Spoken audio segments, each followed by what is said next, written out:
அப்புறம் அவரால் என்ன ஜானியாவோட நீ வாடா. உங்களுடைய பேர்? நாரதி மகரிஷி. பேரை மட்டும் சொல்லியா? பேரையா சொல்றேன். என்னன்னு அது? என்ன அரிசி வாங்க போனேன், மண்ணெண்ணெய் ஊத்துனாங்க, காடா அரிசி. என்னையா நீ வேற? என்னுடைய பெயரோ நாரதர். ரிஷிவார்க்கு தமிழ் செய்யக்கூடியவன், இறைவனுக்கு மிகரானவன், தேவர்களுக்கு எல்லாம் தொண்டு செய்யக்கூடியவன். நீங்க துண்டு ஓடுங்க, மாலை ஓடுங்க, கூடு வாயக்கூடியவன் ஐயா. இவனை விழுத்தாடி போட்டு பாஞ்சிருவேன். இப்ப புருஷன் கட்டான அவர்கிட்ட பதில் சொல்லி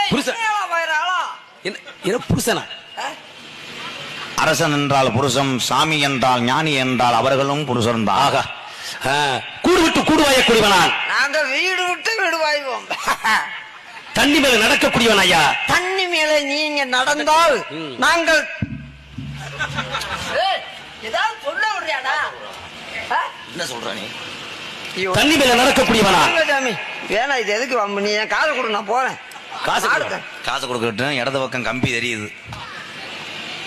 நீங்க தண்ணில தான் நடப்பீங்க. ஆமா. நாங்க அப்படியே ஆட ஆரம்பிச்சுட்டான். ஆட ஆரம்பிச்சுட்டாயா. சாமி செல்லாயம் ஆரம்பிச்சிருச்சு. செல்ல அருள் பிடிக்கும் போதே ஏதாவது கேட்டுக்கணும்ப்பா.